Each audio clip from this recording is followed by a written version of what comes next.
In the last debate, and I believe in her book, very good book, by the way, in her book and in this last debate, she talked about getting the approval or the support or the mentoring of Henry Kissinger.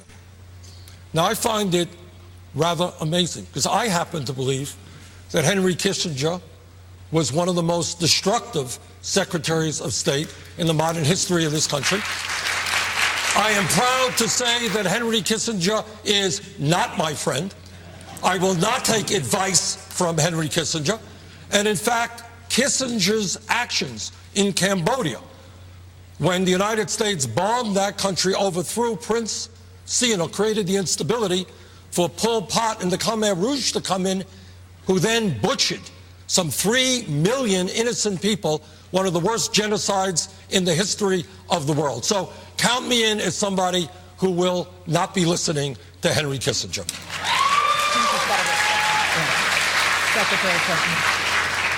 Well, I know journalists have asked who you do listen to on foreign policy, and we have yet to know who that is. Well, it ain't Henry Kissinger, that's for sure. That's fine. You know, I listen to a wide variety of voices that have expertise in various areas. I think it is fair to say, whatever the complaints that you want to make about him are, that with respect to China, one of the most challenging relationships we have, his opening up China and his ongoing relationships with the leaders of China is an incredibly useful relationship for the United States of America. So if we want to pick and choose, and I certainly do, people I listen to, people I don't listen to, people I listen to for certain areas, then I think we have to be fair and look at the entire world, because it's a big, complicated world out there. It is. And yes, people we may disagree with on a number of things may have some insight, may have some relationships that are important for the president to understand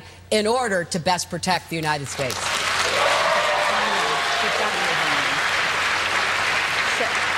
I find it, it's just a very different, historical perspective here.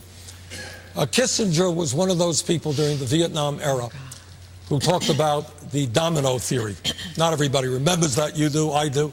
The domino theory. If Vietnam goes, China, da-da-da-da-da-da-da. That's what he talked about.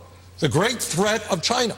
And then after the war, this is the guy who, in fact, yes, you're right, he opened up relations with China and now pushed various type of trade agreements resulting in American workers losing their jobs as corporations move to China, the terrible authoritarian communist dictatorship he warned us about. Now he's urging American companies to shut down and move to China. Not my kind of guy. Senator. The significance of what Bernie Sanders raised, Professor Sachs. He's raising the basic point that when Hillary Clinton says she has experience, her experience is of regime change. That's the Henry Kissinger mode of operation. It is to back the CIA and the military-industrial complex for violent regime change. She's done it now 3 times that has led to disaster: Iraq, Libya, and now Syria. No responsibility. Most of it's secret, except when the New York Times gives a little bit of a public window to what's happening. That experience is a dreadful experience, and it is a significant mark against her candidacy. I think the problem for Hillary is that she has a record. She has a foreign policy record, which is not an enviable one, and she has a domestic record of going with the special interests.